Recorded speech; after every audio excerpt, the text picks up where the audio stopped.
හොඳයි. එහෙනම් හැමෝටම අපි ආයුබෝවන් කියලා පන්ති ආරම්භ කරනවා. අපි බලමු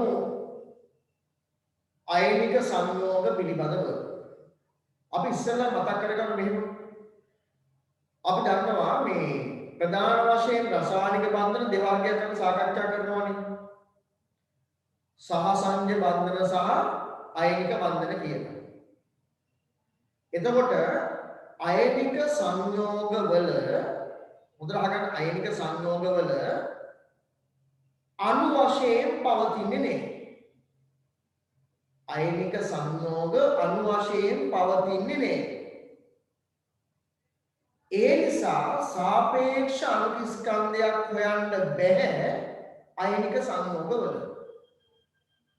තේරුම් ගන්න අයනික සංයෝගවල ධර්මකට කියන අයනික බන්ධන වලින් බැඳිලා හැදෙන සංයෝග තියෙනවනේ.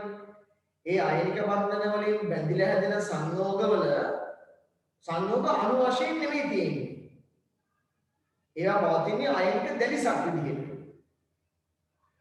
ඒ නිසා අයනික සංයෝගවල අණු නැහැනේ. එහෙනම් සාපේක්ෂ අණු ස්කන්ධය හොයන්නත් බෑ. අණු නැත්තම් කොහොමද සාපේක්ෂ ස්කන්ධ හොයන්නේ? අන්න ඒ නිසා අයනික සංයෝගවල අපි කරන්නේ ඒ සූත්‍රයට අදාළ ස්කන්ධය හොයනවා සාපේක්ෂ ස්කන්ධය වෙනුවට. හරි? අයනික සංයෝගවල අණු නැහැ. ඒ නිසා සාපේක්ෂ ස්කන්ධය හොයන්න විදියක් නැහැ. ඒ නිසා අයනික සංයෝගවල අණුක ස්කන්ධයේ ලෙස සලකන්නේ ඒ අයනික සංයෝගයේ සූත්‍රයට අදාළ ස්කන්ධය. ඒ සූත්‍රයට අදාළ ස්කන්ධය අපි හඳුන්වනවා සූත්‍ර ස්කන්ධය හේවත් සාපේක්ෂ සූත්‍ර ස්කන්ධය කියලා අපි හඳුන්වනවා. හරි සූත්‍ර ස්කන්ධය හේවත් සාපේක්ෂ සූත්‍ර ස්කන්ධය කියලා අපි හඳුන්වනවා. මොන සංයෝගවලද? අයනික සංයෝගවල. මෙන්න නම් අවසාන වශයෙන් මම කියන කතන්දරය අහගන්න. අයනික සංයෝග අණු වශයෙන් පවතින්නේ නැහැ. ඒ නිසා සාපේක්ෂ ස්කන්ධයක් හොයන්න විදිහක් නැහැ. ඒ නිසා අයනික සංයෝගවල අණුක ස්කන්ධයේ ලෙස සලකන්නේ ඒ අයනික සංයෝගයේ සූත්‍රය ලියලා ඒ සූත්‍රයට අදාළ ස්කන්ධය තමයි සාපේක්ෂ අණු ස්කන්ධය ලෙස අපි අරගන්න. ඒකට අපි කියනවා සූත්‍ර ස්කන්ධය හේවත් සාපේක්ෂ සූත්‍ර ස්කන්ධය කියලා. හරි? ගණදරුවනේ නිබන්ධනේ 15 වෙනි ප්‍රශ්නය. සූත්‍ර ස්කන්ධයේ සොයන ලබන්නේ කවර සංයෝගවලද? මේක චුට්ටක් ලොකු විස්තරයක් එකම දෙන්නම්. ඒ 15 වෙනි ප්‍රශ්නෙට උඩින් නිබන්ධනේ හිස්තනක් තියෙනව නේද? ඒ හිස්තනත් එක්කම අල්ලලා ලියන්න. නැත්නම් ඊට මදි වෙනවා. ප්‍රශ්නයට උඩින් පටන් ගන්න. නැත්නම් ඊට මදි වෙනවා. ප්‍රශ්නයට උඩින් තියෙන හිස්තනත් එක්ක අල්ලලා උත්තරේ ලියන්න. අයනික සංයෝග අණු වශයෙන් නොපවතී. අයනික සංයෝග අණු වශයෙන් නොපවතී.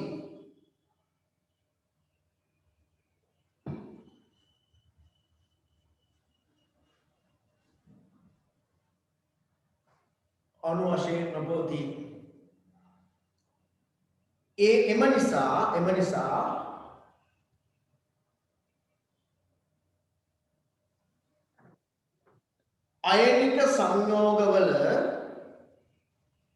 එම නිසා අයනික සංයෝගවල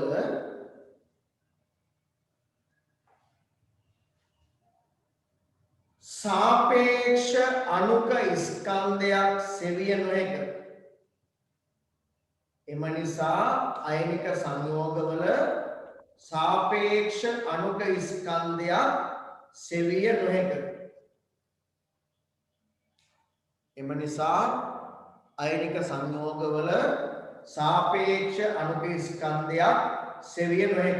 හොයන්න බෑ. සෙවිය නොහැක.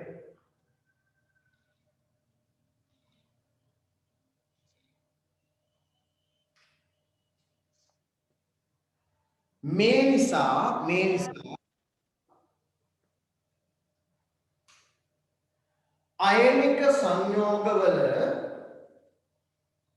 නිසා අයනික සංයෝගවල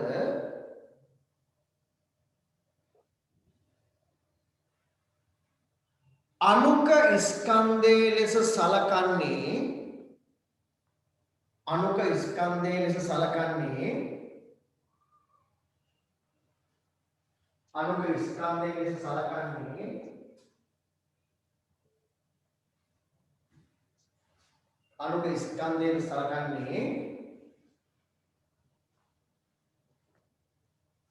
සූත්‍රයට අදාළ ස්කන්ධයයි.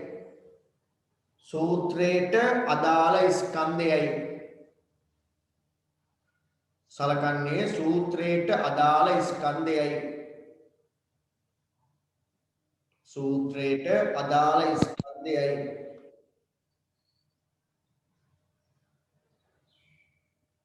සූත්‍රයට අදාළ ස්කන්ධයයි.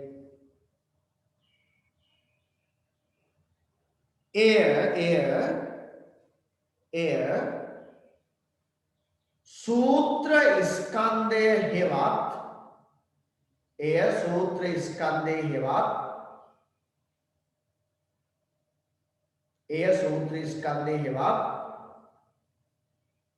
සාපේක්ෂ සූත්‍ර ස්කන්ධය ලෙස හඳුන්වයි.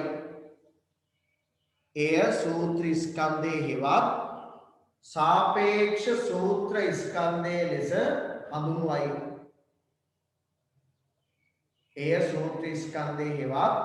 සාපේක්ෂ සූත්‍ර ස්කන්ධය ලෙස හඳුන්වයි.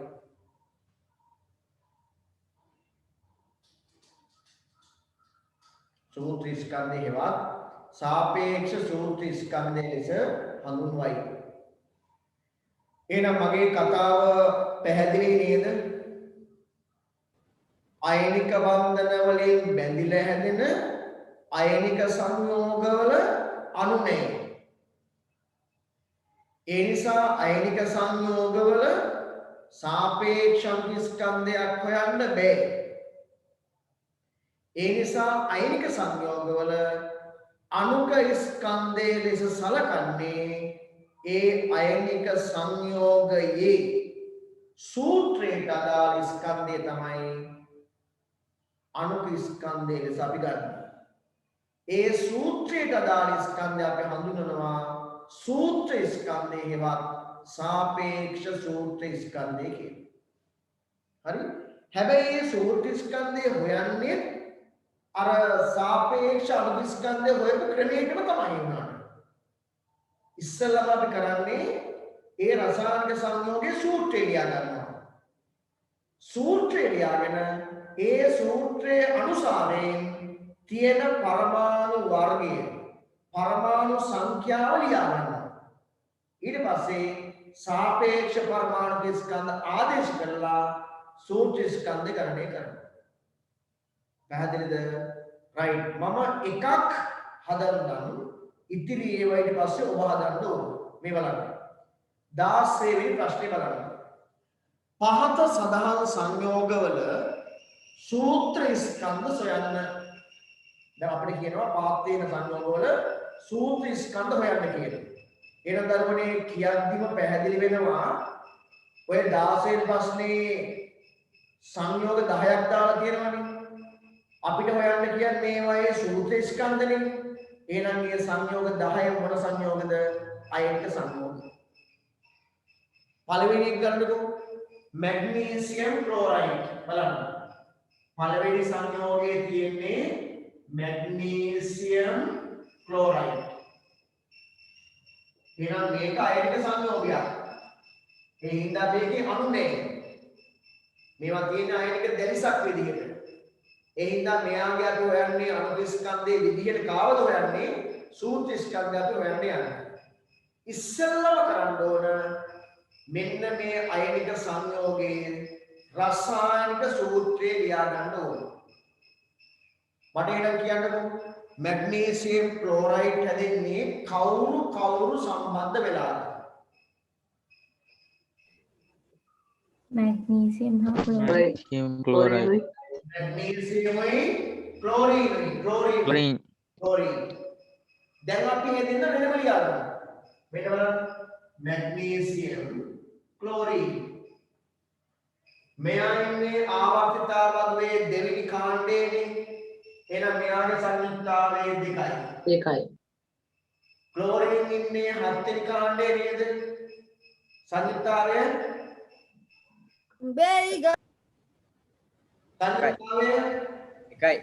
1යි. එතකොට දැන් සංයුක්තා මාරු කරලා අපි සූත්‍රය ගොඩනගමු. හරි? මැග්නීසියම් වලට එකක් එනවා ඒක ලියන්නේ නෑ අපි. ක්ලෝරින් කියනවා 2ක්.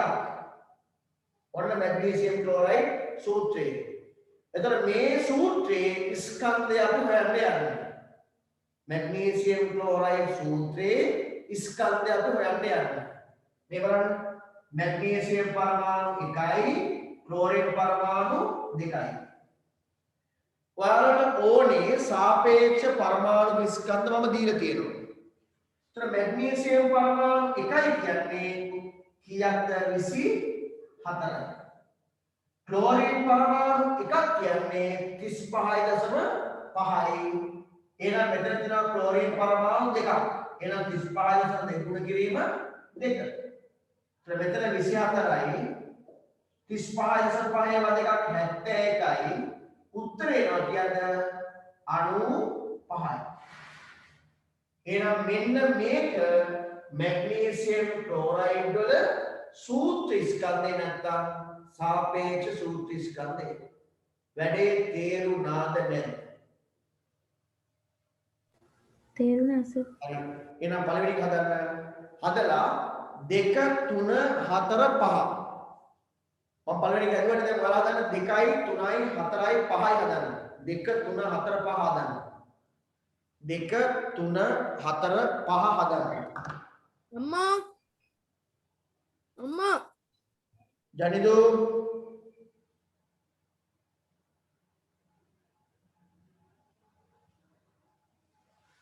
දෙක තුන හතර පහ හදන්න.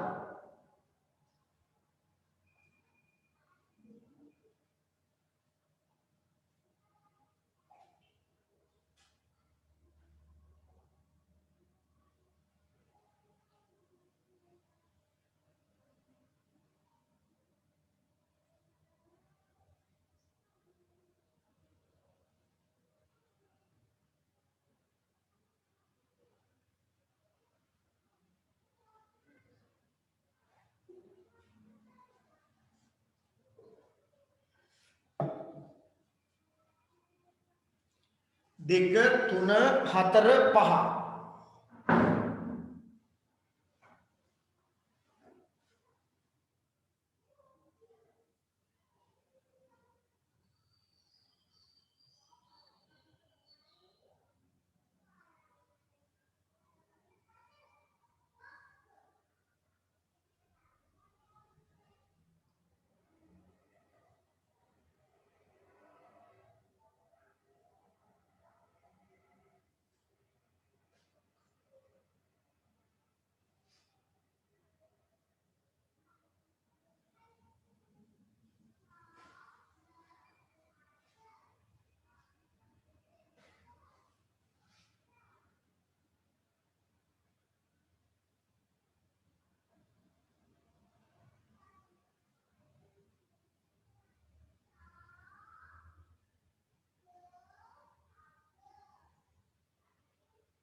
ඉවරද හදලා? දෙක තුන හතර පහ. ඊට හදන්න ඕනේ. ඒ පහ හදලා අපි බලමු හරිද වැරදිද කියලා. ඊට පස්සේ ඉතින් ටික අපි කරමු.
ඉවරද පුතා?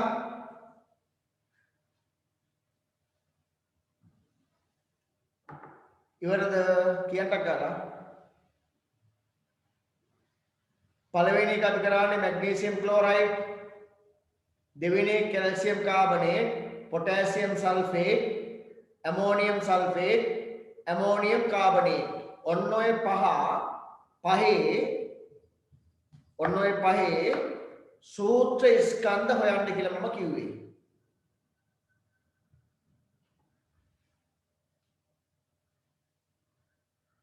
ඉවරද? කිසිම ළමයෙක් ඉවර නැහැ. නැතවනේ.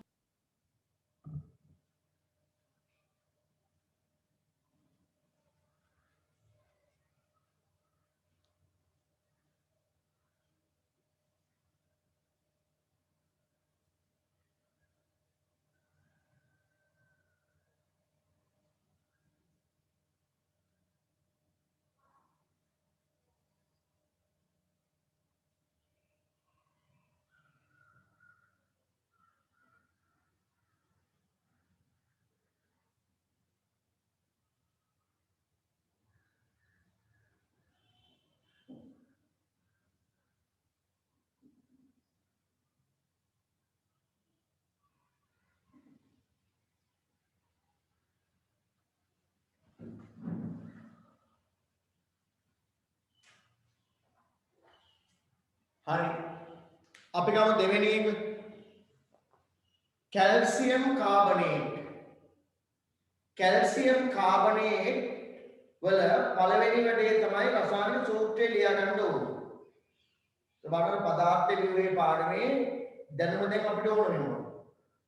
කැල්සියම් කාබනේට් කියන්නේ කැල්සියමුයි කාබනේට් කියන අයන ඛණ්ඩකයයි. දැන් මට වෙන ගොඩක් කරලා කීකින් ජාප් නැත්තා මේවා කරා. තියරි ක්ලාස් එකේ කරා, පේපර් ක්ලාස් එකේ කරා, නැවත කරා, මෙන්න ආයෙත් හම්බෙලා තියෙනවා. මෙයාගේ සංයුක්තාවය දෙකයි, මේ කාබනේට් වල සංයුක්තාවය දෙකයි. උඩ ටික පේන්නේ නැහැ.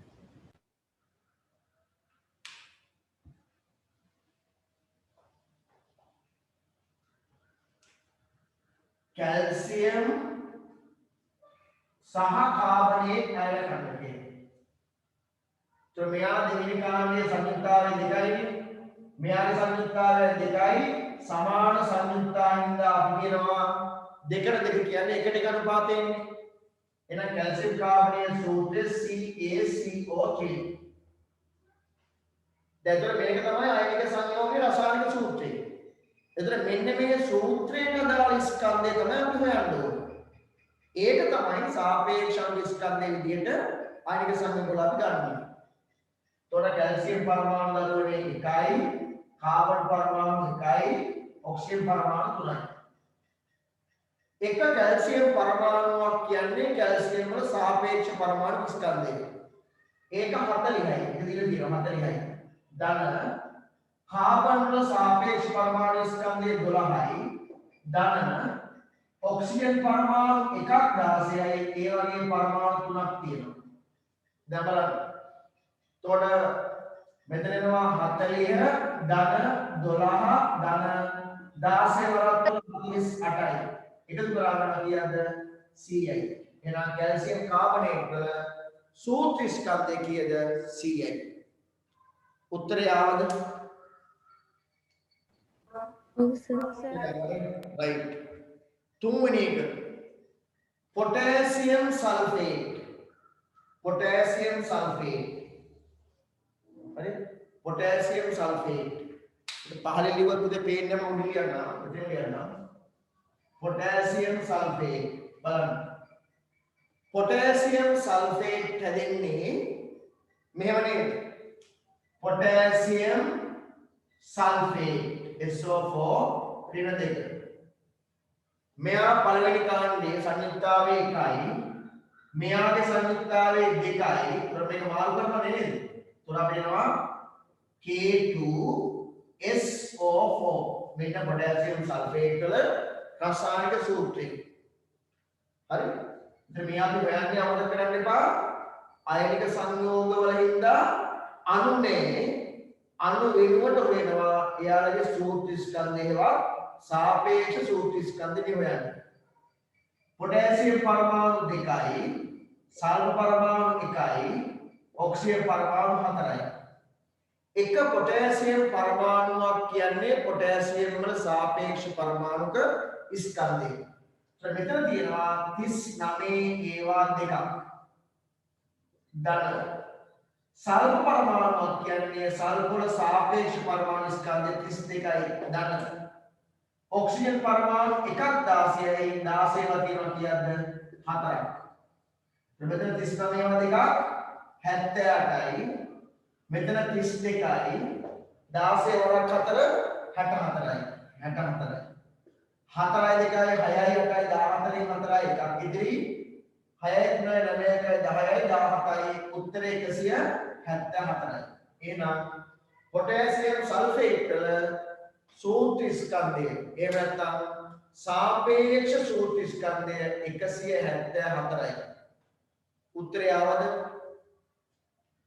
උත්තරය ආවද? අපි ඊළඟට බලමු. ඇමෝනියම් සල්ෆේට් නේද? ඔව්. ඇමෝනියම් සල්ෆේට් අන්න හොඳ කියනවා ටිකක් දැනුම වැඩිපුර ගන්න පුළුවන් දැන් ඇමෝනියම් සල්ෆේට්. ඒතර ඇමෝනියම් සල්ෆේට් ඇමෝනියම් කියන අයන ඛණ්ඩකයයි සල්ෆේට් කියන අයන ඛණ්ඩකයයි නේද? ඇමෝනියම් අයන ඛණ්ඩකයේ සංයුක්තාවය 1යි සල්ෆේට් 2යි මේක මෙහාට මේක මෙහාට. ඒතර මේ දෙක කියන සංයුක්තාවය යන්නේ ඇමෝනියම් අයන ඛණ්ඩකයට. එහෙනම් මේක සංකල වරහක් කරලා පිටින් දෙක දාන්න ඕනේ. මේකට පිටින් දෙක දාන්න ඕනේ. මෙතන යන්නේ 1යිනේ. ඒක ලියන්න ඕනේ නැහැ. SO4. මෙන්න වැදගත් තැනක් ඔබට හමු වෙනවා. මෙතන නයිට්‍රජන් පරමාණු තියෙන 1යි. හැබැයි පරමාණු පිටින් තියෙන 2ක්. එහෙනම් මෙතන 1 ගුණ කරනවා 2කින්. එහෙනම් නයිට්‍රජන් පරමාණු කීයක් තියෙනවද? දෙකක්.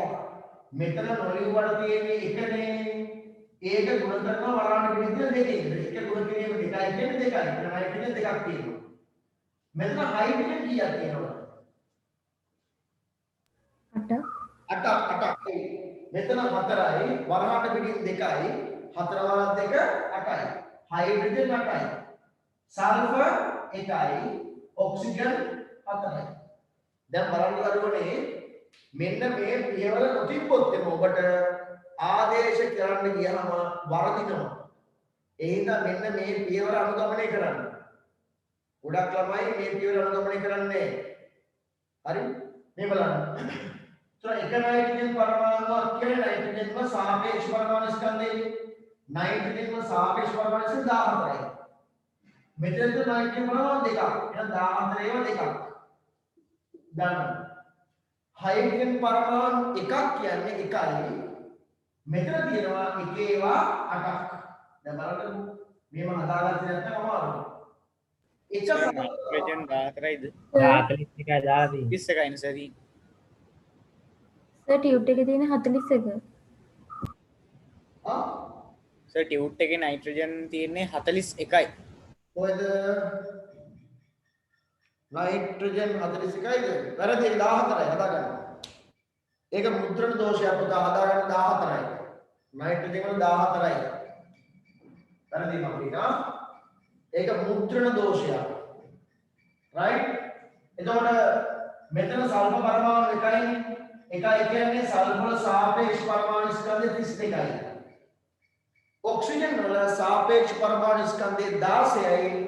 ඔක්සිජන් පරමාණු 4ක් තියෙන හින්දා 16 ගුණ කරනවා 4යි. හරිනේ? 17 වරක් 2 28යි ධන. 8 වරක් 1 8යි ධන. මෙතන 32යි ධන. 16 වරක් 4 64යි.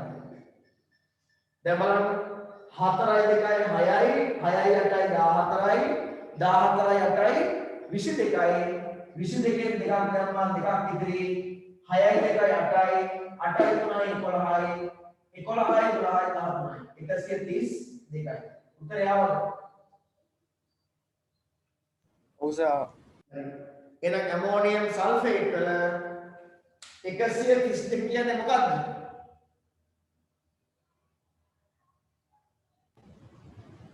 සූත්‍ර ස්කන්ධය සූත්‍ර ස්කන්ධය සූත්‍ර ස්කන්ධය ඒවා සාපේක්ෂ සූත්‍ර ස්කන්ධය right ඊළඟ පස්වෙනි එක ඇමෝනියම් කාබනේට් ඇමෝනියම් කාබනේට් බලන්න ඇමෝනියම් කාබනේට්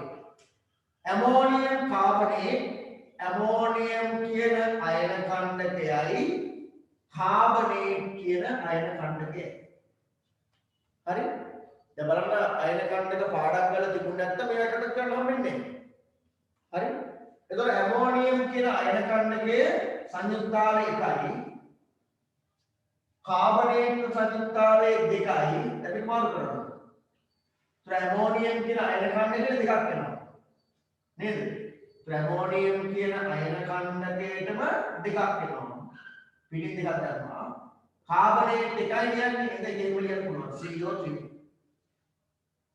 හරි දැන් බලන්න අපි නොලියුවට මෙතන තියෙන්නේ කීයද 1 පිටින් තියෙනවා කීයද 2ක් එහෙනම් 1 ගුණ කිරීම 2යි මෙන්න මේ පියවර අනිවාර්යෙන් කරන්න පුදු වෙන්නේ ඒක වරදින්නේ මෙතන 1යි තියෙන්නේ වරහට පිටින් 2යි එහෙනම් 2 ගුණ කිරීම 1යි කියන්නේ දෙවරක් එක 2යිනේ එහෙනම් නයිට්‍රජන් පරමාණු 2යි हाइड्रोजन 4 वाला 2 8යි කාබන් 1යි ඔක්සිජන් 3යි දැන් පැහැදිලි ඒතර ඇමෝනියම් කාබනේට් වල තියෙනවා නයිට්‍රජන් පරමාණු 2කුයි හයිඩ්‍රජන් පරමාණු 8කුයි කාබන් පරමාණු 1කුයි ඔක්සිජන් පරමාණු 3කුයි ඒතර ඒ පරමාණු වල සාපේක්ෂ පරමාණු ස්කන්ධ එකතු කරාම එනවා ඇමෝනියම් කාබනේට් සූත්‍ර ස්කන්ධය මේ බලන්න नाइट्रोजन වල සාපේක්ෂ පරමාණු ස්කන්ධය 14යි 14 ඒවා වෙන දෙකක් ගන්න හයිඩ්‍රජන් පරමාණු 1යි එක ඒවා 8ක් තියෙනවා පරමාණු 8ක් තියෙනවා ගන්න කාබන් පරමාණු 1යි කියන්නේ කාබන් සාපේක්ෂ පරමාණු ස්කන්ධ 12යි ඔක්සිජන් පරමාණු 1ක් 16යි ඒ වගේ පරමාණු 3ක් තියෙනවා එතකොට 14 වරක් 2 28යි ගන්න 8 වරක් 1 8යි ධන 12යි ධන 16 වරක් 3 48යි හරි 8යි 2යි 10යි 18යි 26යි 26න් 6යි දෙකක් ඉතිරි 4යි 1යි 5යි 2යි 7යි 7යි 2යි 9යි 96යි ක්‍රියාවද ඇමෝනියම් කාබනේට් වල සූත්‍ර ස්කන්ධය 96යි.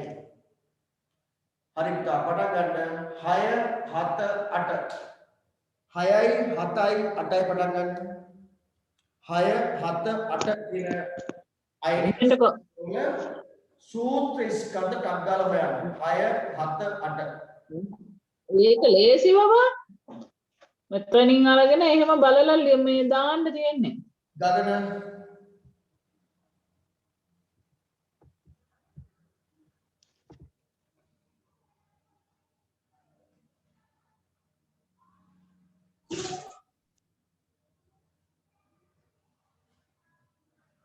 6 7 8 ඉක්මනින්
ඉවරද?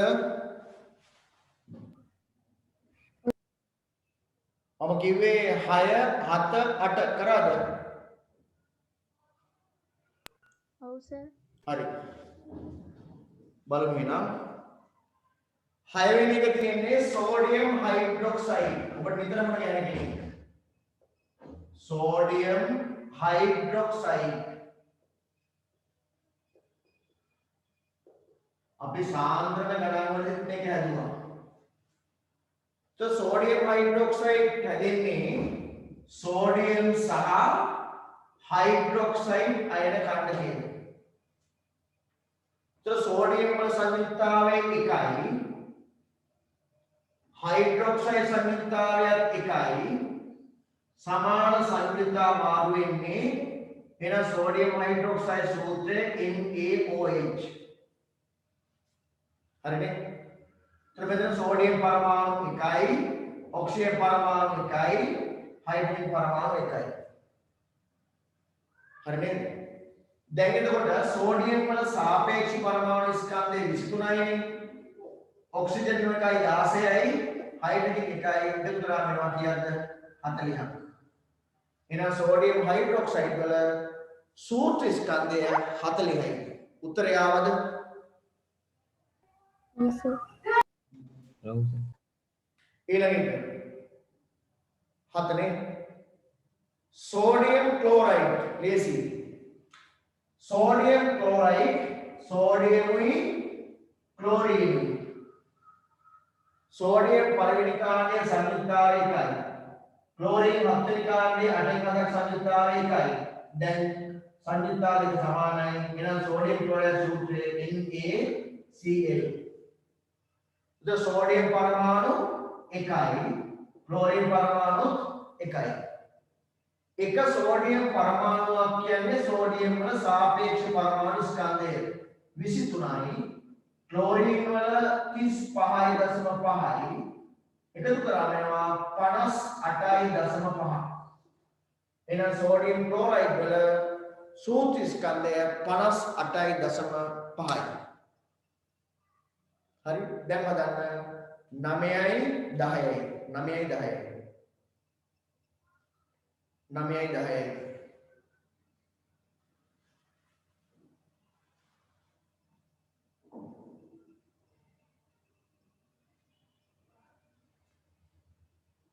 නමයයි 10යි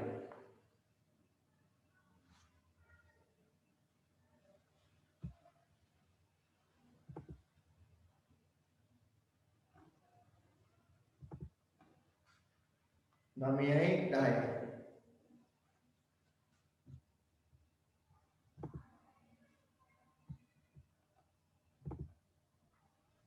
හරි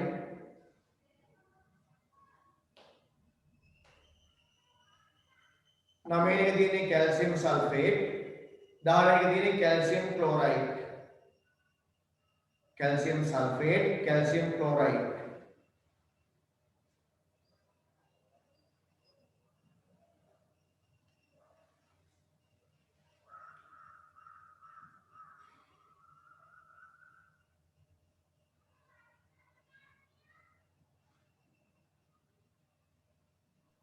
හරි සර්.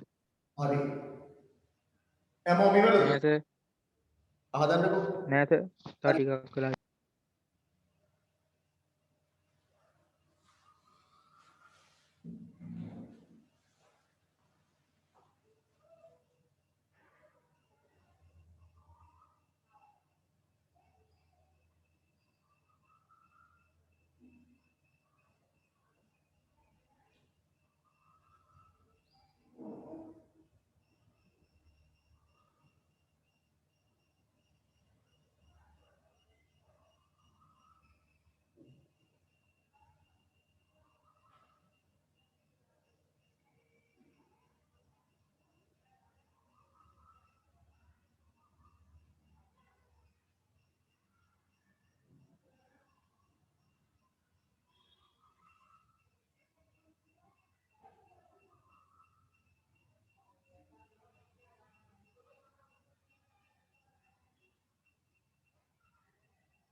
ඉවරයිද පුතා?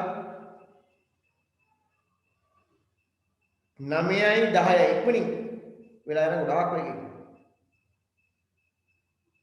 ඉවරද? ඔව් සර්. හරි. 9 වෙනි එක ගන්නකො. Calcium sulphate. Calcium sulphate.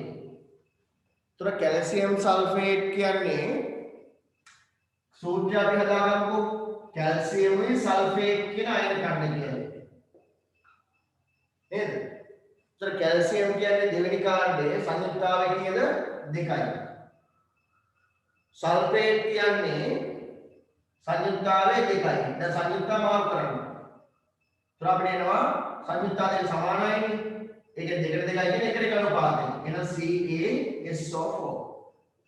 මෙන්න කැල්සියම් සල්ෆේට් වල රසායනික සූත්‍රය. අපි දන්නවා මේවා ඔක්කොම අයනික සංයෝග ඈ.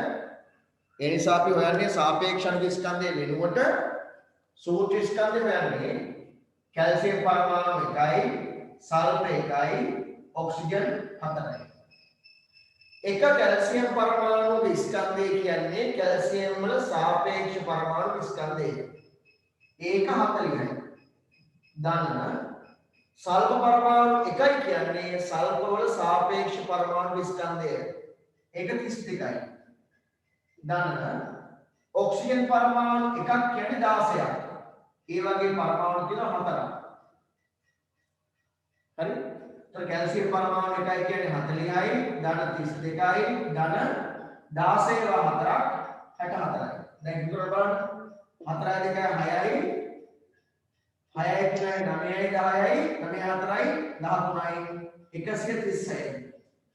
එහෙනම් මෙන්න කැල්සියම් සල්ෆේට් වල සූත්‍ර ස්කන්ධය හේවා සාපේක්ෂ සූත්‍ර ස්කන්ධය 136යි.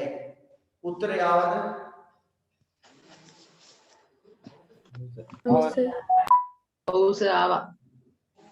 අපි අවසාන එක බලමු කැල්සියම් ක්ලෝරයිඩ්. කැල්සියම් ක්ලෝරයිඩ් කියන්නේ කැල්සියම්යි ක්ලෝරිනුයි. මෙයා දෙවෙනි කාණ්ඩයේ සංයුක්තාවය 2යි. ක්ලෝරින් හත්වෙනි කාණ්ඩයේ 8න් 7ක් සංයුක්තාවය 1යි. දැන් අපි මාරු කරලා ලියන්න පුළුවන් නේද? එතකොට එනවා CaCl2. कैल्शियम परमाणु 1යි क्लोरीन परमाणु 2යි. එක कैल्शियम परमाणුවක් කියන්නේ 40යි. එන 40 ධන क्लोरीन परमाणු 1ක් 35.5යි. ඒ වගේම 2ක්. 40 ධන 71යි 1යි 111යි. ඉතින් कैल्शियम क्लोराइड වල सापेक्ष सूत्र स्कंधය 111යි. උත්තරය ආවද? ඔව් සර් ආවා. හොඳයි. ඔන්න ඔය අපි හිරුවේ සහසංජ බන්ධන වලින් බැඳුනොත් හැදෙන්නේ අණු. සාපේක්ෂ අණු ස්කන්ධ අපි ඒවයි හොයනවා. නමුත් අයනික බන්ධන වලින් බැඳුනොත් ඒ සංයෝගවල අණු නැහැ. ඒ වෙනුවට අපි හොයන්නේ सूत्रे स्कंध हेवा सापेक्ष सूत्र स्कंध. දැන් අපි सापेक्ष सूत्र स्कंध 10ක් ගණනය කරලා හෙව්වා. දැන් මම හිතනවා ඒක පුළුවන් කියලා මම හිතනවා. හොඳයි. අපි 17 වෙනි ප්‍රශ්නයට යමු. ඒ එක පොඩක් හදාගන්න. ඒකේ හදාගන්න චුට්ටක්. 17 එක මූල ද්‍රව්‍ය කියන එක හරියි. Sodium, magnesium, carbon, sulphur, hydrogen. सापेक्ष परमाणु स्कंधे बड़ी अडुවක් කියනවා එකේ सापेक्ष परमाणु स्कंधයට සමාන ග්‍රෑම් ගණනක් තුල ඇති පරමාණු ගණන. ඒක හදාගන්න.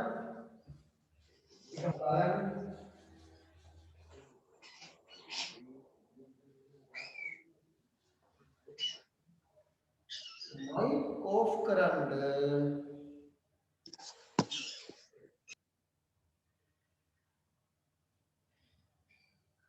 हरी ඒකේ ඉන්නවන පළවෙනි එකේ මූල ද්‍රව්‍යය මූලද්‍රව්‍ය කියන හරි. ඒක හරිනේ. දෙවෙනි එකේ එන්න ඕන සාපේක්ෂ පරමාණුක ස්කන්ධ. ඒකත් හරිනේ. තුන්වෙනි එකේ එන්න ඕන सापेक्ष परमाणुक स्कंदेට समान ग्राम गणनක් තුල ඇති. sorry. सापेक्ष परमाणु स्कंदेට समान ग्राम गणनක් තුල ग्राम गणनක ඇති परमाणु गणන. මෙන්න මෙහෙම ලියන්න. ඒ වගේ පොඩි වැරද්දක් තියෙනවා. मूलद्रव्य सापेक्ष परमाणु स्कंदे सापेक्ष परमाणु स्कंदे समान ग्राम गणन कहती परमाणु गणन.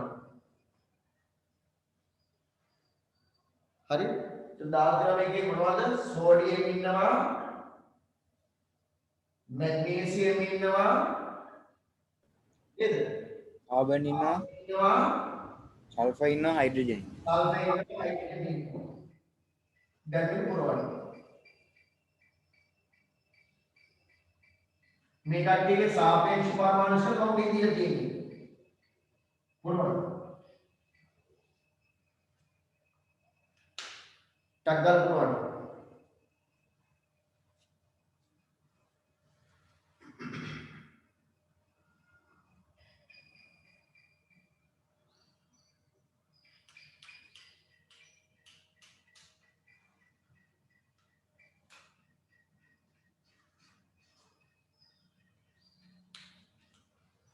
हरि संपूर्ण करने वाला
ඉවරයිද?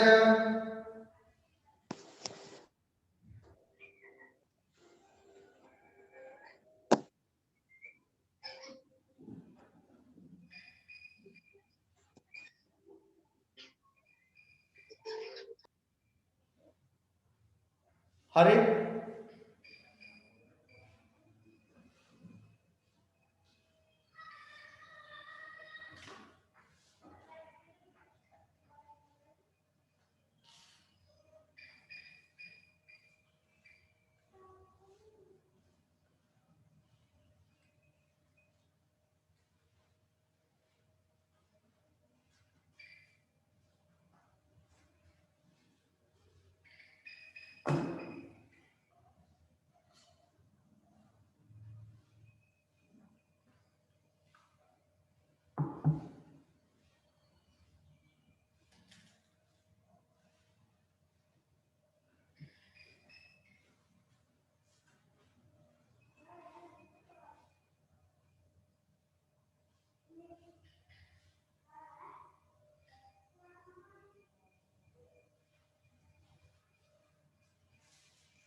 ඉවරයි සර්.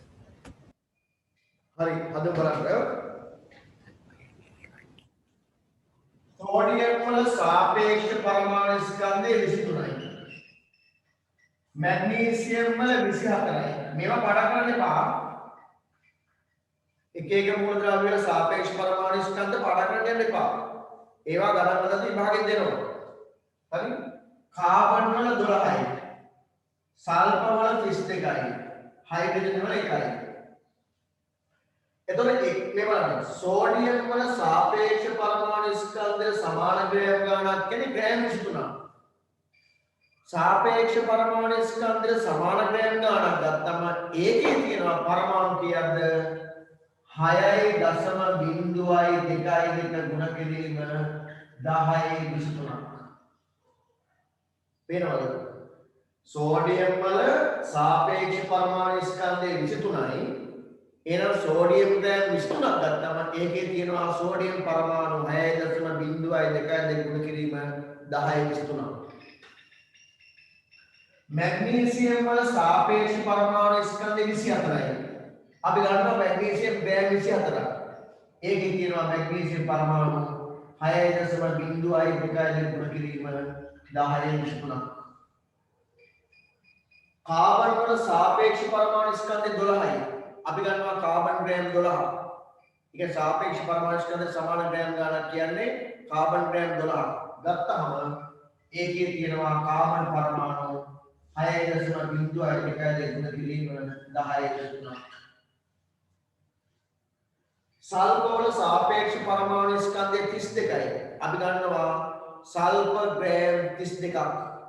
ගත්තහම ඒකේ තියෙනවා සල්ෆර් පරමාණු 6.02 ගුණ කිරීම 1023. හයිඩ්‍රජන් වල සාපේක්ෂ පරමාණු ස්කන්ධය 1යි. අපි ගන්නවා හයිඩ්‍රජන් ග්‍රෑම් 1ක්. ඒකේ තියෙනවා හයිඩ්‍රජන් පරමාණු 6.02 ගුණ කිරීම 1023. උත්තරේ වගුව හරිද? වගුව හරිද? වගුව හරිද? හරි සර්. හරි. එහෙනම් ඒකේ දෙවෙනි කොටසේ අහන ප්‍රශ්න උත්තර ලියන්න බලන්න පැන්සලෙන් ලියන්න. ඉහත දැක්වෙන වගුවේ තොරතුරු අනුව එළඹිය හැකි නිගමනය කුමක්ද? පැන්සලෙන් උත්තර ලියන්න බලන්න.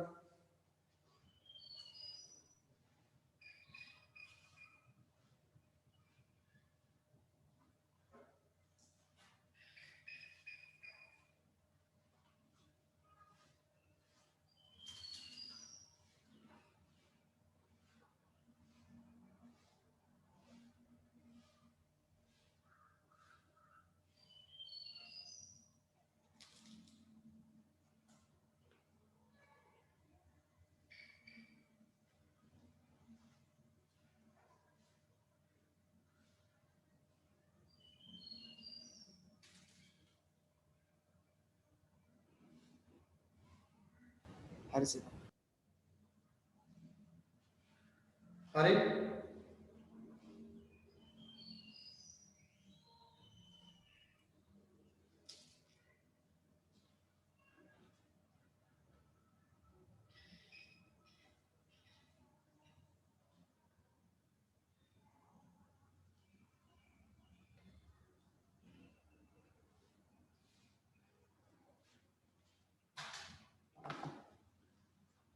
මොකක්ද ගත්ත නිගමනය?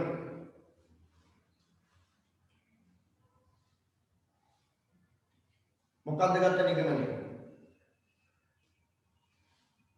මේ බලන්න ඕනම මූලද්‍රව්‍යයක මේ බලන්න මූලද්‍රව්‍යයක සාපේක්ෂ පරමාණුක ස්කන්ධයට සමාන ග්‍රෑම් ගණනක් ගත්තොත් මූලද්‍රව්‍ය මොකක් වුණත් ඒකේ තියෙන පරමාණු ගාන නිශ්චිත අගයක් නේද? හරි. ඕනම මූලද්‍රව්‍යයක සාපේක්ෂ පරමාණුක ස්කන්ධයට සමාන ග්‍රෑම් ගානක් ඇතුලේ තියෙන පරමාණු ගාන මූලද්‍රව්‍ය මොකක් වුණත් පරමාණු ගාන නියතයක් නේද? නිශ්චිත නේද? පැහැදිලි නැද්ද? එහෙනම් අපිට ගන්න පුළුවන් නිගමනය නේද? යම් මූලද්‍රව්‍යයක සාපේක්ෂ පරමාණුක ස්කන්ධයට සමාන ග්‍රෑම් ගාණක් තුල තියෙන පරමාණු ගාණ නියතයක්. ඒක වෙනස් වෙන්නේ. ඒ නියතේ කොච්චරද? 6.02 ගුණ කිරීම 1023යි. ලියන්න පුතා. උත්තරේ හරිනම් ලියන්න ඕනේ. බලන්න මෙන්න මේ විදිහට කියලා. යම් මූලද්‍රව්‍යයක සාපේක්ෂ පරමාණුක ස්කන්ධයට සමාන ග්‍රෑම් ගණනක් ලබාගත් විට ඒ තුල ඇති පරමාණු ගණන නියතයකි. එනම් 6.02 ගුණ කිරීම 1023කි. එහෙම ලියලා තියෙනවා නම් ආයෙ ලියන්න ඕනේ නැහැ. සර් නියතයක් කියලා දැන් මේ සර් මේ අර අගිය දැම්ම 6.02 වැඩි කිරීම 10. නියතයක් කියලා දාන්න. නියතයක් නේ නිශ්චිතයි නිරස නැහැ. බලන්න ලියවෙ නැත්නම් ලියා ගන්න. යම් මූලද්‍රව්‍යයක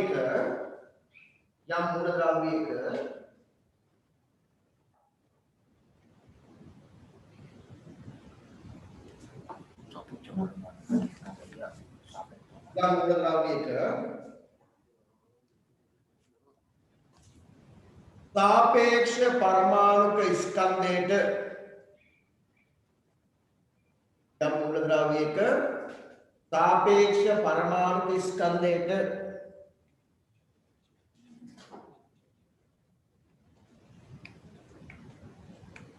मूलद्रव्यक सापेक्ष परमाणुक स्कंधेट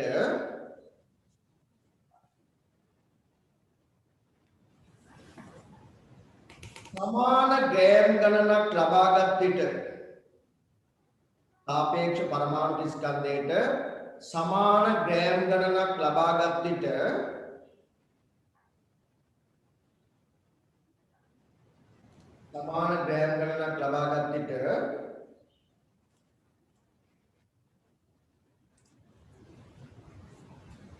එහි ඇති පරමාණු ගණන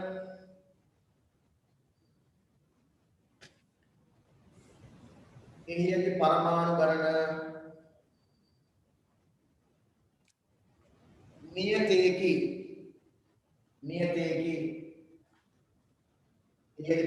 गणन नियतेकी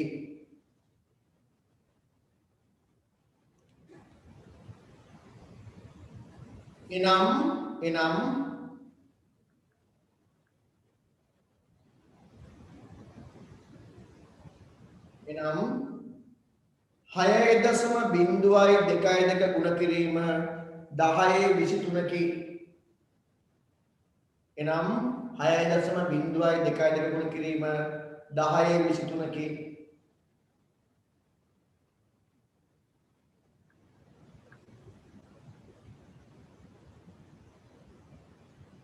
right යන්න 18 වෙනි ප්‍රශ්නයට. ඒකේ තියෙන්නේ අණු. මෙතන තියෙන අණු. මෙතන තියෙන්නේ සාපේක්ෂ අණු ස්කන්ධය. හරි? මෙතන තියෙන්නේ සාපේක්ෂ අණු ස්කන්ධයට සමාන ග්‍රෑම් ගණනක් දත් විට ගණනක ඇති අණු ගණන.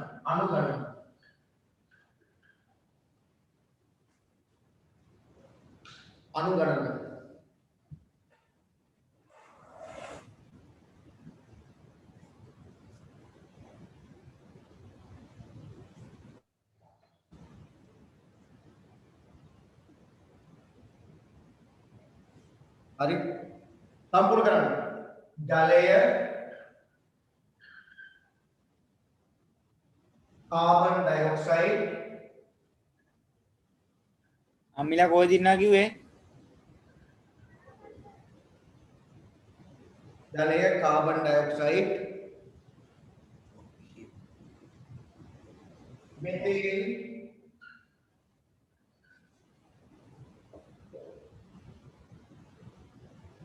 Glucose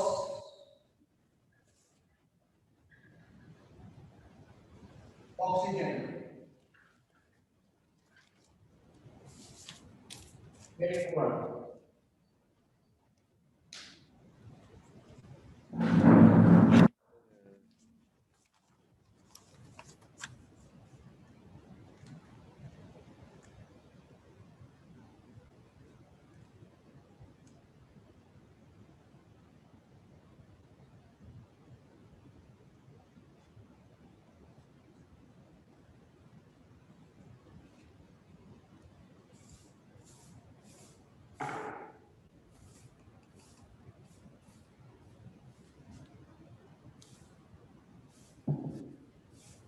oxygen oxygen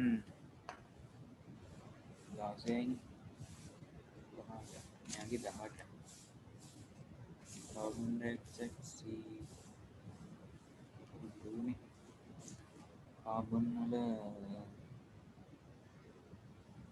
high oxygen वाला गासें देखा ही हो रहा है मीथेन के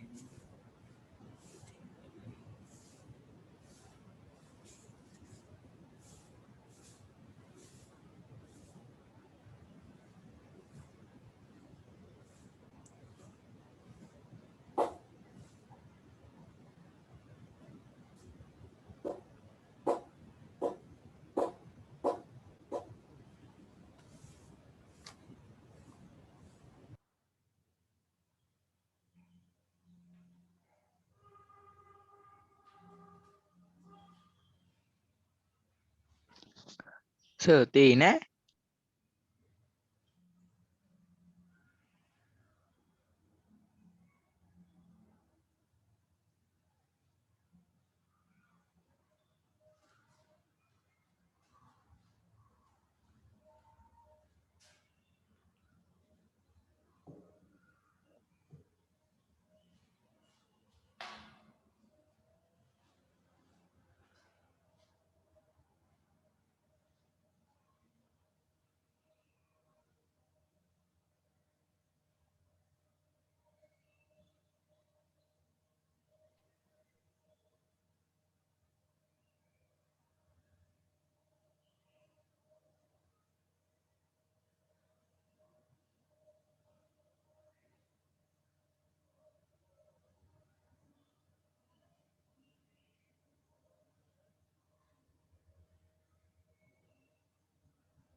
හරිද පුතා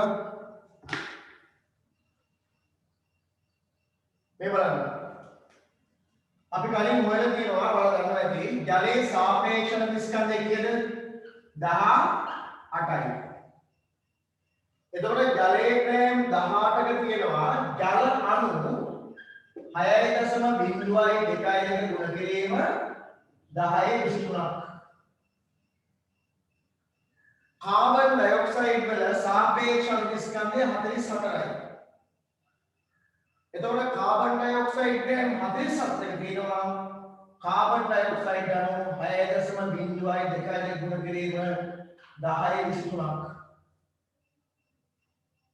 මෙතේන් වල සාපේක්ෂ අනුස්කන්ධය 16යි. එතකොට මෙතේන් ග්‍රෑම් 16ක් ගත්තොත් ඒකේ මෙතේන් අණු තියෙනවා 6.02 ගුණ කිරීම 1023ක්. ग्लूकोज वල सापेक्ष අනුස්කන්ධය 180යි. එහෙනම් ग्लूकोज ග්‍රෑම් 80ක් 180ක් ගත්තොත් ඒකෙන් තියෙනවා ग्लूकोज අණු 6.02 ගුණ කිරීම 1023ක්. ඔක්සිජන් අණුවක සාපේක්ෂ අනුස්කන්ධය 32යි. O2 නේ අණුවක් කියන්නේ. එතකොට ග්‍රෑම් ඔක්සිජන් ග්‍රෑම් 32ක් ගත්තොත් ඒකේ තියෙනවා ඔක්සිජන් අණු මෙන්න මෙච්චරක්. එහෙනම් මොකක්ද අපිට ගන්න පුළුවන් නිගමනය? අපිට මොකක්ද අවසාන වශයෙන් ගන්න පුළුවන් නිගමනය මොකක්ද?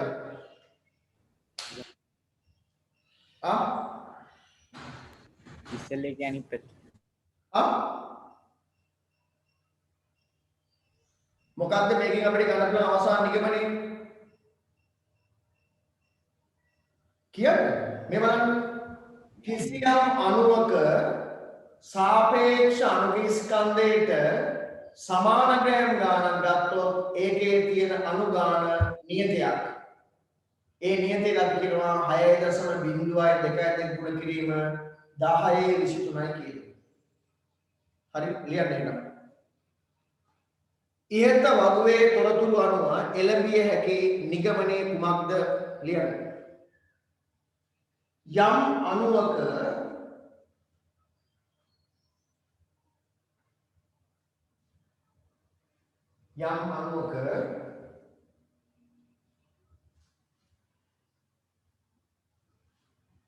යම් අණුවක सापेक्ष අණුක ස්කන්ධයට යම් අණුවක සාපේක්ෂ අණුක ස්කන්ධයට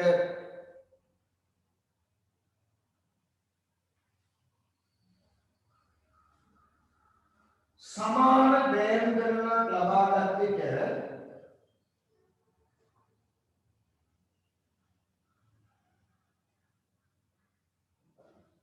යම් අණුවක සාපේක්ෂ අණුක ස්කන්ධයට සමාන ග්‍රෑම් ගණනක් ලබාගත් විට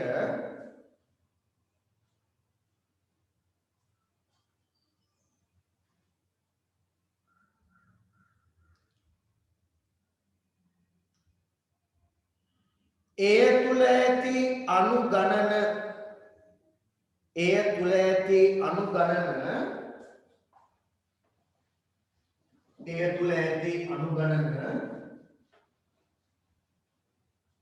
නියතේහි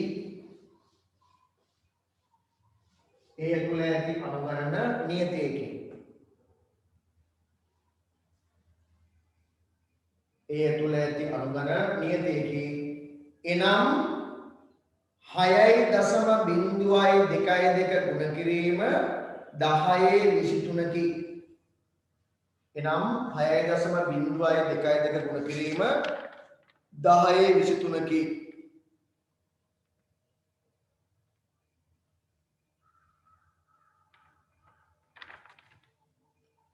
හරි දැන් හොඳට අවධානයෙන් ඉන්න. right බාර 15 19 ප්‍රශ්නේ අහනවා ඇවෝගාඩ්‍රෝ නියතය යනු කුමක්ද? ලියන්න බලන්න. ඇවෝගාඩ්‍රෝ නියතය කියන්නේ මොකක්ද කියලා ලියන්න ගන්න. ඇවෝගාඩ්‍රෝ නියතය යනු කුමක්ද?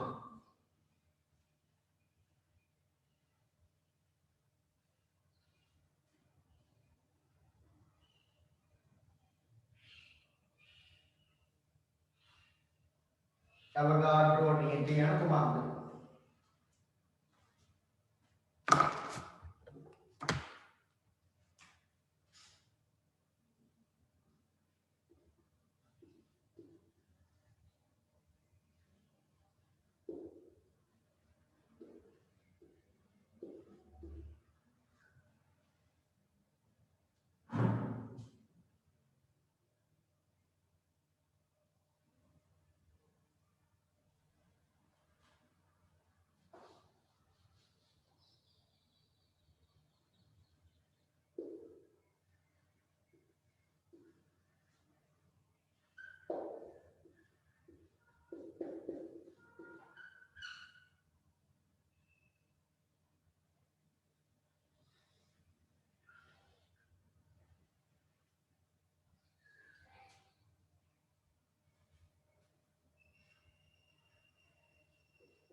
හරි. මොකද පුතා අවගාඩ්‍රෝ නීතිය කියන්නේ නම්? දැන් අපි දැක්කා පරමාණුක සාපේක්ෂ පරමාණුක ස්කන්ධයට සමාන ග්‍රෑම් ගාණක් ගත්තොත් ඒකේ තිබිච්ච පරමාණු ගාණ නියතයක්. අණුවක සාපේක්ෂ අණුක ස්කන්ධයට සමාන ග්‍රෑම් ගාණක් ගත්තම ඒකේ තිබිච්ච අණු ගාණ නියතයක්. මෙන්න මේ නියතයට අපි කියනවා ඇවගාඩ්‍රෝ නියතය කියලා. ඒ කියන්නේ යම්කිසි මූලද්‍රව්‍යයක සාපේක්ෂ පරමාණුක ස්කන්ධයට සමාන ග්‍රෑම් ගාණක් තුල තියෙන පරමාණු ගාණ හෝ යම්කිසි අණුවක සාපේක්ෂ අණුක ස්කන්ධයට සමාන ග්‍රෑම් ගාණක් තුල තියෙන අණු ගාණ හෝ නියතයක්. ඒ නියතය ඉලක්කම් වලින් කිව්වොත් 6.02 ගුණ කිරීම 10/23යි. මෙන්න මේ නියතයට අපි කියනවා ඇවගාඩ්‍රෝ නියතය කියලා. එමීඩියෝ ඇවගාඩ්‍රෝට උපහාරයක් පිණිස අපි එක ඇවගාඩ්‍රෝ නියතය කියලා නම් කරලා තියෙනවා. රයිට්. එහෙනම් බලන්න උත්තරේ ලියව හරිද කියලා. ඇවගාඩ්‍රෝ නියතය anu කුමක්ද පහදන්න. බලන්න හරිද කියලා. ඕනෑම මූලද්‍රව්‍යයක සාපේක්ෂ පරමාණුක ස්කන්ධයට සමාන ග්‍රෑම් ගණනක් ලබාගත් විට ඕනෑම මූලද්‍රව්‍යයක සාපේක්ෂ පරමාණුක ස්කන්ධයට සමාන ග්‍රෑම් ගණනක් ලබාගත් විට එහි ඇති පරමාණු ගණන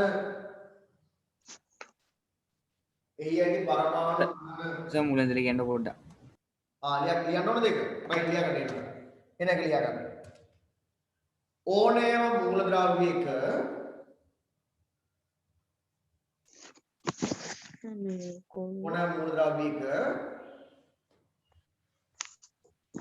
සාපේක්ෂ පරමාණුක ස්කන්ධයට ඕනෑම මූලද්‍රව්‍යයක සාපේක්ෂ පරමාණුක ස්කන්ධයට ඕනෑම මූලද්‍රව්‍යයක සාපේක්ෂ පරමාණුක ස්කන්ධයට ඕනෑම මූලද්‍රව්‍යයක සාපේක්ෂ පරමාණුක ස්කන්ධයට සමාන ග්‍රෑම් ගණනක් ලබාගත් විට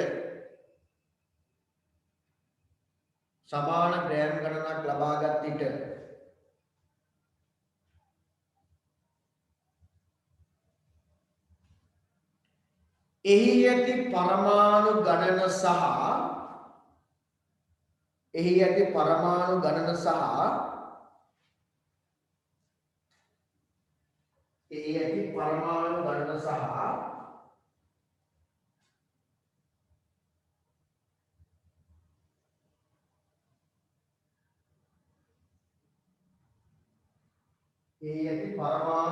සහ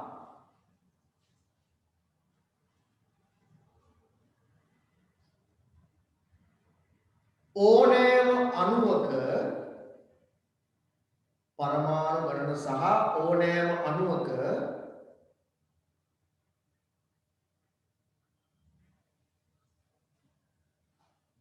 සාපේක්ෂ අණුක ස්කන්ධයට ඕනෑම අණුවක සාපේක්ෂ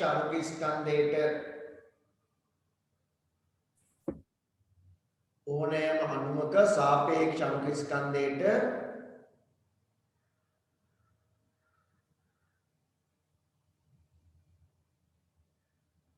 සමාන ග්‍රෑම් ගණනක් ලබාගත් විට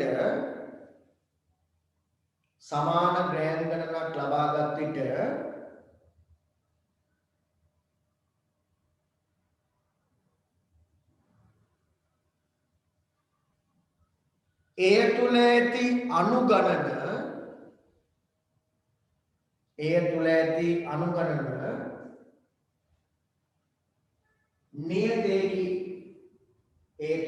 අණු ගණන නියතයකි.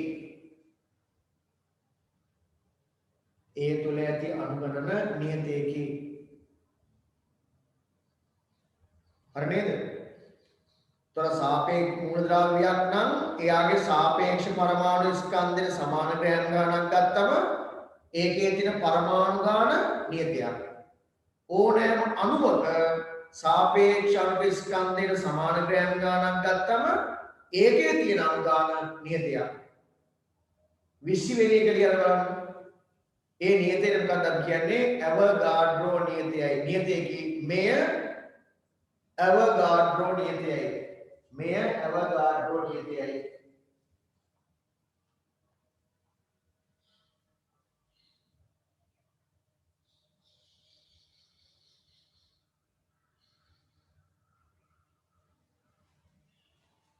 මෙය ඇවෝගාඩ්‍රෝ නියතයයි.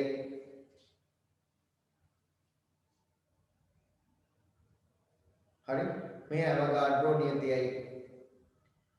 20 වෙනි ප්‍රශ්නෙට උත්තර ලියන්න ගන්න. ඇවෝගාඩ්‍රෝ නියතය සඳහා දැනට පිළිගෙන ඇති අගය කුමක්ද? හරි අමාරුයි උත්තරේ. දැනට පිළිගෙන ඇති අගය කීයද? 6.0 6.0 6.02 ගුණ කිරීම 10/23යි. හරි පහලින් තියෙන වගුව ගන්න. මේ සටහන ගන්න.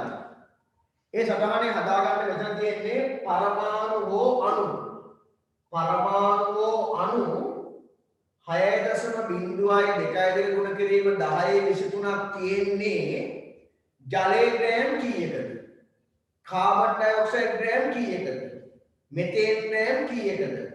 ග්ලූකෝස් ග්‍රෑම් කීයකද? සල්ෆර් ග්‍රෑම් කීයකද? मैग्नीशियम कීයකද? हाइड्रोजन ग्राम की सॉरी कार्बन ग्राम කීයකද? පුරවන්න බලන්න ටක් ගාලා වගු ඉක්මනින් වගු පුරවන්න. දැන් තේරුම් දැන් මෙතන මේක පරමාණු ගානයි අණු ගානයි දෙකම තියෙනවා ඈ.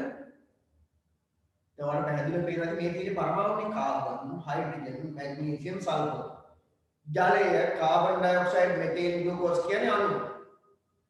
अरे එහෙනම් දැන් මේක පුරවන්න බලන්න ටක් ගාලා.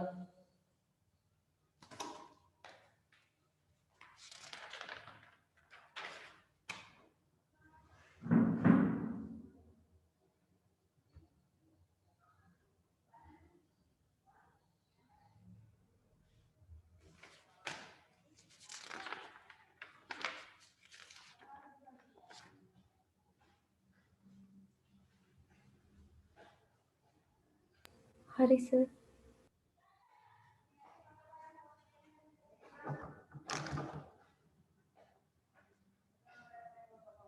හරි හරි එහෙනම් ඉස්සලා මේක බලමු.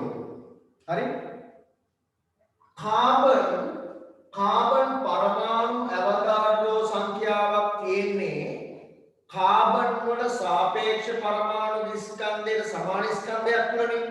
ඒ කියන්නේ කාබන් ග්‍රෑම් කීයකද? 12ක 12. Carbon gram 12.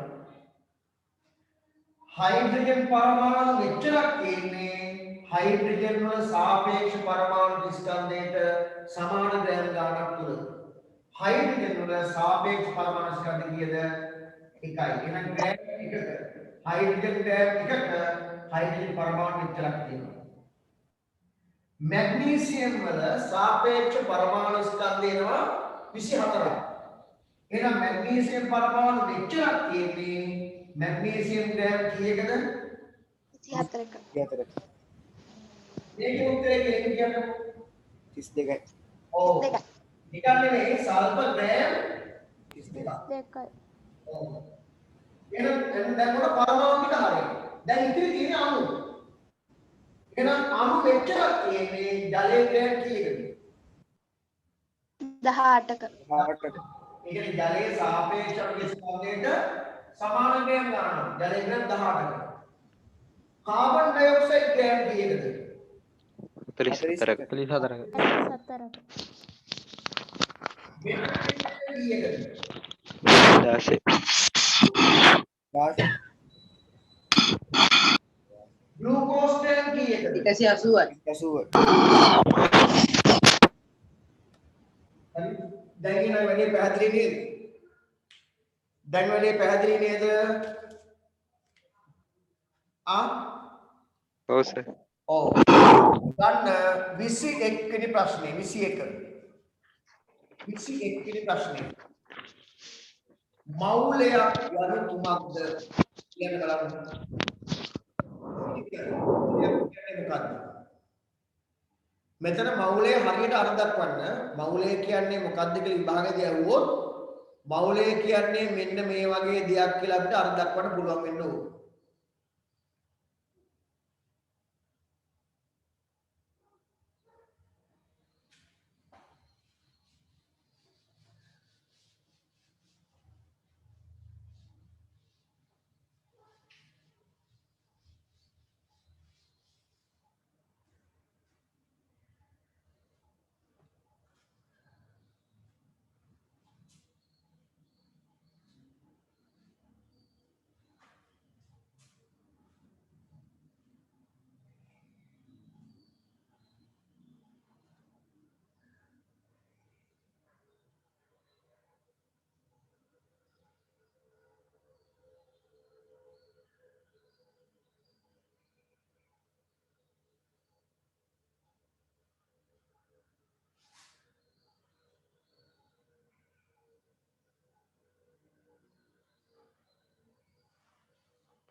හරි.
හරි සර්.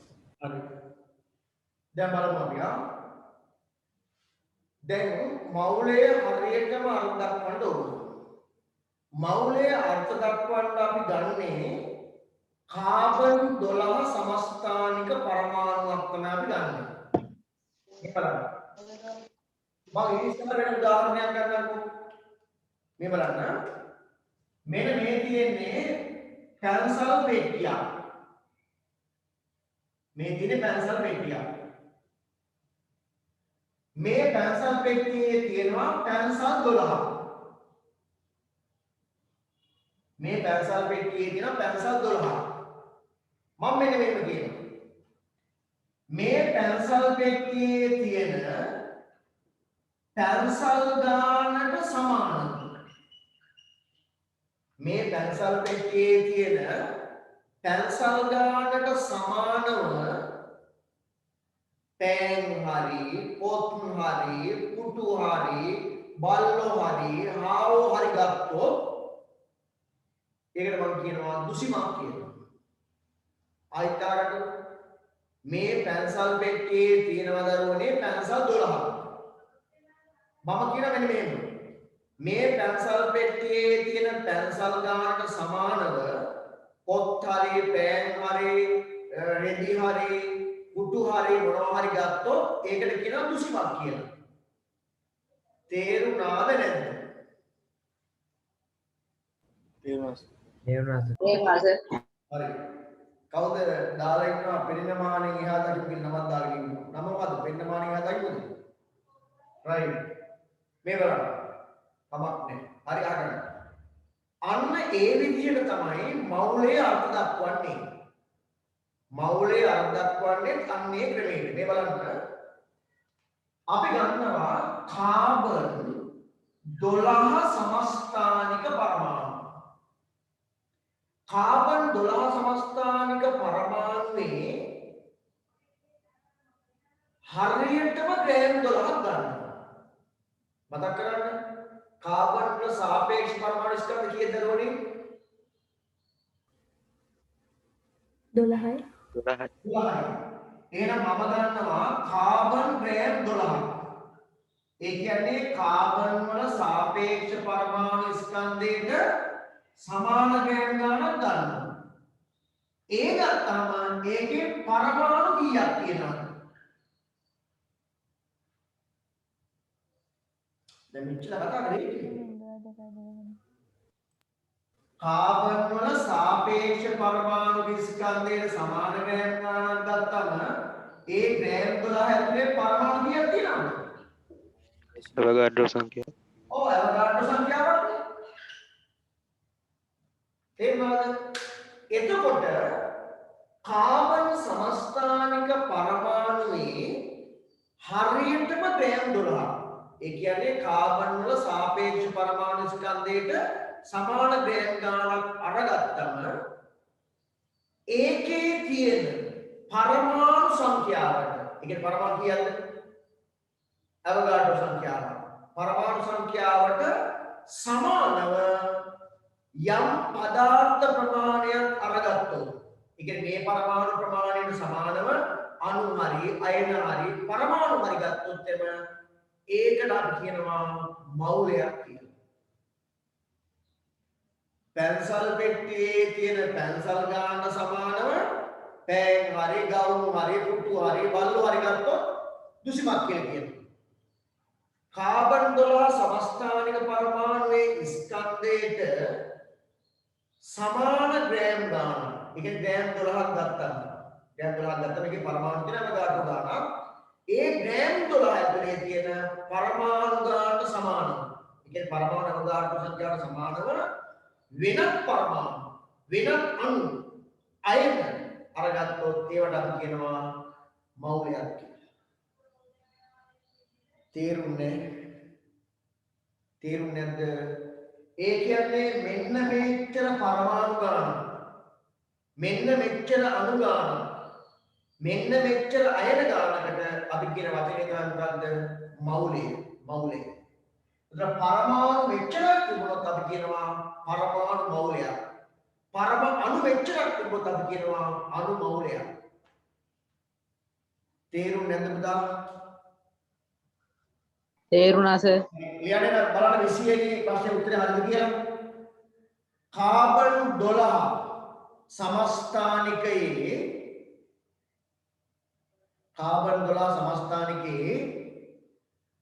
හරියටම කිරාගත් ග්‍රෑම් 12ක් තුල අඩංගු වන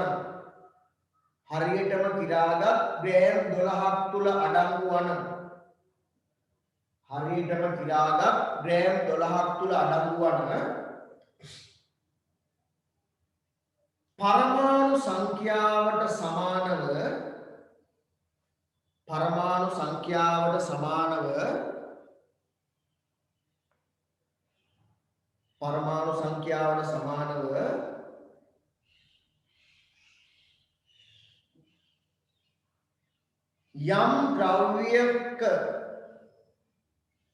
යම් ද්‍රව්‍යයක පරමාණු හෝ අණු හෝ අයන සංඛ්‍යාවක් පරමාණු හෝ අණු හෝ අයන සංඛ්‍යාවක්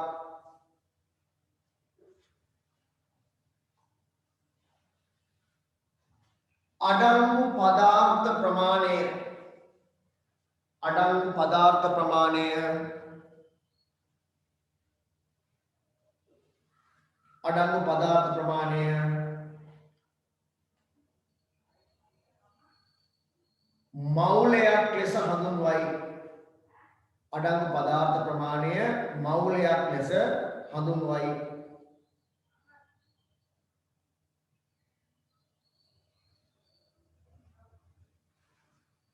හරි 22 23 22යි 23යි ලියන්න බලන්න නෑ 23 ලියන්න එපා 22 ලියන්න බලන්න 22 ලියන්න පරමාණු මෞලයක් යනවා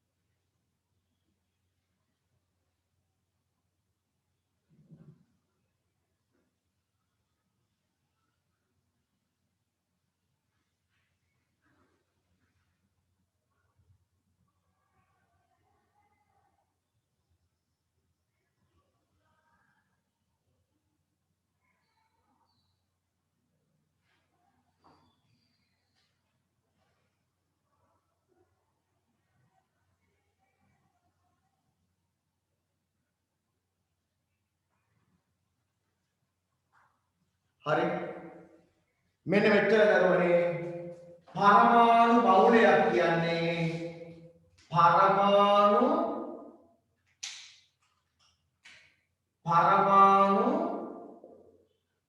ඇවෝගාඩ්‍රෝ සංඛ්‍යාවක් ඒ කියන්නේ පරමාණු 6.0.22 ගුණ කිරීම 10 23ක් අරගත්තම එතෙන්ට අපි කියනවා පරමාණු මෞලයක් කියලා හරි එහෙනම් උත්තරේ වෙනකොට මොකද පරමාණු 6.0.22 ගුණ කිරීම 10 23ක් ලබාගත් විට එය පරමාණු මෞලයකි හරිද පරමාණු මෞලයක් කියන්නේ පරමාණු මෙච්චරක් පරමාණු මෙච්චරක් ගත්තම කියන පරමාණු මෞලයක් කියනවා හරි රයිට් මෙන්න බලන්න අපූර්ව කතාවක් ඔබට මතුවෙනවා ගණන් හදන්න එතකොට දරුවනේ පරමාණු මෞලයක් කියන්නේ කොච්චරද කියන්නකො පරමාණු මෞලයක් කියන්නේ පරමාණු කොච්චරක් තියෙන්න ඕනද පරමාණු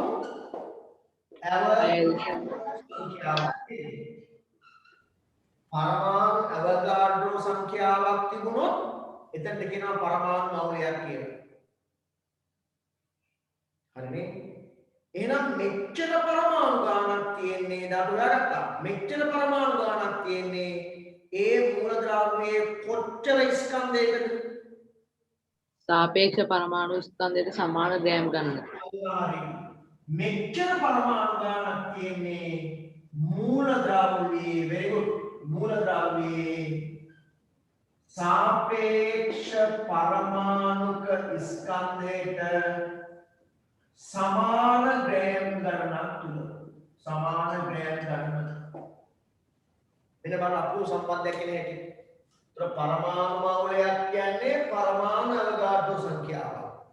එහෙනම් පරමාණු අවගාඩ්‍රෝ සංඛ්‍යාවක් තියෙන්නේ ඒ මූලද්‍රව්‍යයේ සාපේක්ෂ පරමාණු ස්කන්ධය සමාන ග්‍රෑම් ගණනක් තුල. එහෙනම් මට කියන්නකෝ මැග්නීසියම් වල සාපේක්ෂ පරමාණු ස්කන්ධය 24යි. එහෙනම් මැග්නීසියම් පරමාණු මෞලයක් කියන්නේ මැග්නීසියම් පරමාණු කීයක්ද? 6.0.22 ගුණ කිරීම 10 23. මෙච්චර පරමාණු ගාණක් තියෙන්නේ මැග්නීසියම් ග්‍රෑම් කීයකද? 24.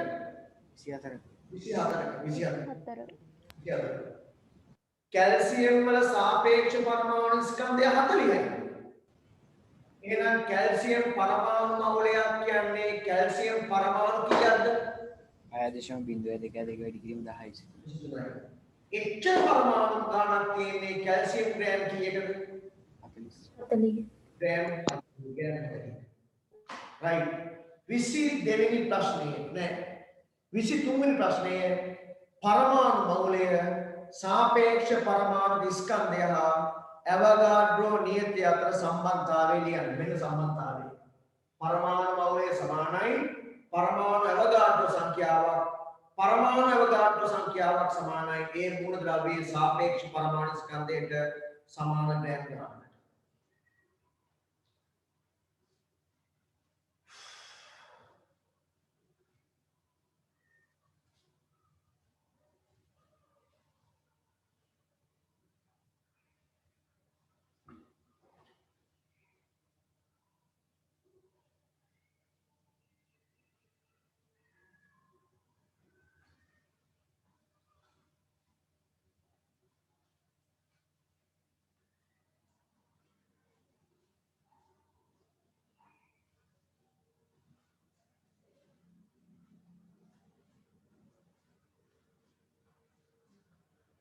හරි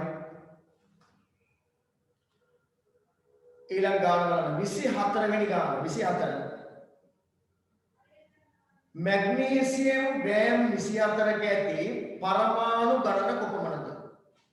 එතන වරහන් කියන්න මැග්නීසියම් වල සාපේක්ෂ පරමාණු ස්කන්ධය 24යි. මැග්නීසියම් වල සාපේක්ෂ පරමාණු ස්කන්ධය 24යි. හරි එතන අහන්නේ මැග්නීසියම් ග්‍රෑම් 24ක තියෙන මැග්නීසියම් පරමාණු ගාන කීයද?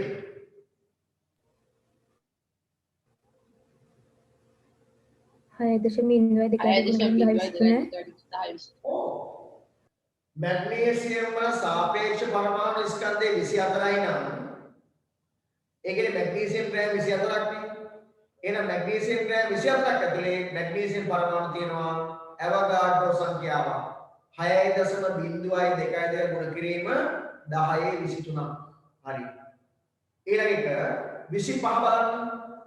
කැල්සියම් පරමාණු 6.02 ගුණ කිරීම 1023. මෙන්න මෙච්චර. ලබා ගැනීමට අවශ්‍ය කැල්සියම් ස්කන්ධය කොපමණද? ග්‍රෑම් 100. ඔව් ඒ කියන්නේ කැල්සියම් පරමාණු මෙච්චරක් ඕන නම් අපි ලබා ගන්න ඕන කැල්සියම් වල සාපේක්ෂ පරමාණු ස්කන්ධයට සමාන ග්‍රෑම් ගන්න. කැල්සියම් වල සාපේක්ෂ පරමාණු ස්කන්ධ කීයද? 40යි නේ. එහෙනම් ලබා ගන්න ඕන කැල්සියම් ග්‍රෑම් 40ක්. කැල්සියම් ග්‍රෑම් 40ක් ගන්න ඕන. හරි කැල්සියම් ග්‍රෑම් 40ක් අරගන්න ඕන. හරි රයිට් දැන් කියන්නකෝ 26 වෙනි ප්‍රශ්න උත්තර ලියන්න 26 වෙනි ප්‍රශ්න උත්තර ලියන්න ගාලා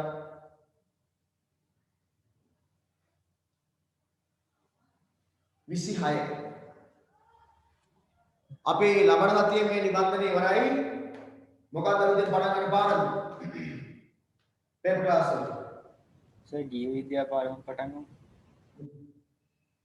ජීව විද්‍යාව පේපර් ක්ලාස් නේ. මම පුතා මෙහෙම හිතන්නේ. ජීව විද්‍යාවේ අපි දැන් මේවා මෙහෙම කතා කරන් ගිහලා මිශ්‍ර අභ්‍යාස කියලා යනවා. ඒ කියන්නේ යුනිට් වශයෙන් නෙමෙයි මිශ්‍ර අභ්‍යාස. ඒ කියන්නේ කලෝමේ අභ්‍යාස කතා කරනවා. වෙනෙම කතා කරන්නේ. එතනදී අපි ජීව විද්‍යාව ගැන සාකච්ඡා කරනවා. ජීව විද්‍යාවේ අමාරුතරක් නෑ. ජීව විද්‍යාවේ ඔබට ටිකක් හිතන්න හරි තියෙන ප්‍රවේණීය පාඩම. මම ප්‍රවේණීය පාඩමේ සියලු උදාහරණ ප්‍රශ්න කරගෙන යනකම සාකච්ඡා කරගෙන යන්නේ. සාකච්ඡා කර කර යන්නේ. හරි? ජීව විද්‍යාව ඇර ඔබට ඉක්මනින්ම අවධාරණය කරගන්න ඕන පාඩමක් දෙන්න කියන්න මම ඒකේ පේපර් ක්ලාස් එකේ ඩියුටි එක දාලා පටන් ගන්න ගන්නවා. බලයක භ්‍රමණාචරණය පාඩම කරන්න පුළුවන්. බලයක භ්‍රමණාචරණය පාඩම ගුරුනේ සම්බන්ධ. හරි. අපි එහෙනම් අර බලය සම්බන්ධ පාඩම් තුනක් අතර තියෙනවා. බල සමතුලිතතාවය, බල යුග්ම, බල පූර්ණ සහ බල සමතුලිත බල සංප්‍රයුක්ත. ඒ ටික තුනම කරලා දෙන්න. එකට. ඔව් සර් එහෙම කරමු. ඒ ටික කතා කරමුද එහෙනම්? ආ සර්. ඔව් ඒ ටික කරමු.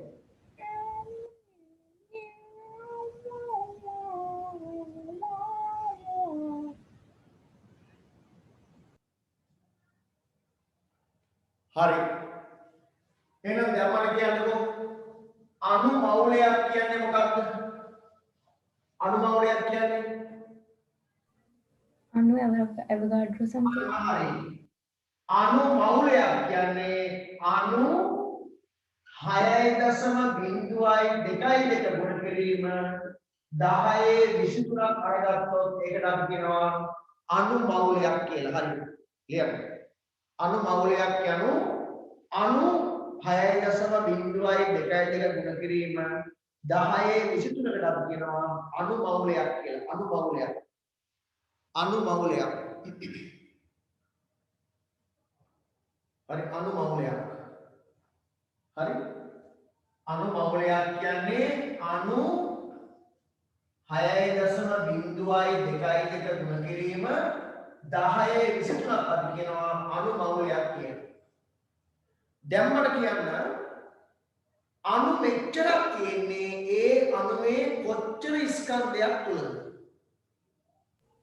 සාපේක්ෂ අණු ස්කන්ධයක් තුළ අනුක ස්කන්ධ සමාන සාපේක්ෂ අණුක ස්කන්ධයට සමාන ග්‍රෑම් ගණනක් තුල සාපේක්ෂ අණුක ස්කන්ධයට සමාන ග්‍රෑම් ගණනකට තමයි සමාන වෙන්නේ.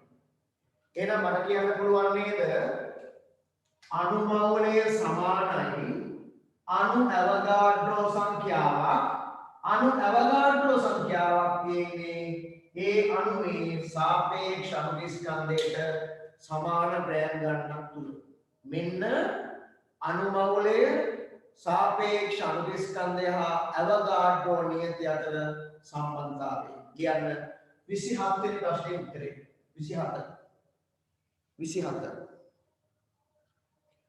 27 උත්තර ලියලා 28 වෙනි ප්‍රශ්නේ කරන්න. 28 වෙනි ප්‍රශ්නෙට උත්තර ලියන්න.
ඉවරයි. හරි.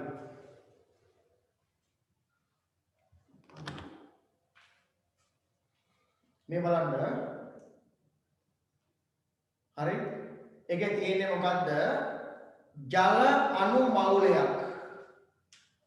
ජල අණු මවුලයක්. ජල අණු මවුලයක්. එහෙනම් ජලාණු මවුලයක් වෙන්න නම් ජලාණු කොච්චර තියෙන්න ඕනද? 6.3. ඇවෝගාඩ්‍රෝ සංඛ්‍යාවක්. ඔව් ජල අණුමවුලයක් වෙන්න නම් ජලාණු තියෙන්න ඕන 6.02 ගුණ කිරීම 10 23. එතකොට ජලාණු මෙච්චරක් තියෙන්නේ ජලයේ කොච්චර ස්කන්ධයකද? ග්‍රෑම් 18ක. ග්‍රෑම් 18ක. ඒ කියන්නේ ජලයේ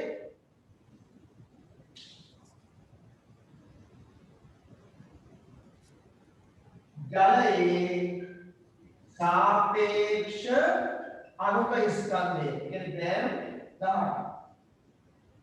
10 ग्राम 10 बाणु गाना කොච්චර එසද කියලා හරි ඊළඟට මෙතේන් CH4 මෙතේන් අණුකෝලයක් වෙන්න නම් මෙතේන් අණු තියෙන්න ඕන කොච්චරද මෙතේන් අණු ඇවෝගාඩ්‍රෝ ගානක් තියෙන්න ඕන මෙතේන් ඇවෝගාඩ්‍රෝ ගානක් තියෙන්නේ මෙතේන් වල කොච්චර ස්කන්ධයකද ග්‍රෑම් 16ක. और सापेक्ष अणु स्कंध समान ग्राम गානක් ग्राम 16 පැහැදිලි නේද පැහැදිලිද පැහැදිලි. ඔව් සර්. දැන් ඔන්න මේ දක්වා අපි කතා කරලා තියෙන්නේ දැන් අපිට ඊළඟට තියෙන්නේ මෞලික ස්කන්ධය හොයලා ඒ සම්බන්ධකරණය කිරීම කරන්න තියෙන්නේ කොහොමද ලබන සතියේ මේ පාඩම ඉවර වෙනවා හරි එතකොට අපි එනම්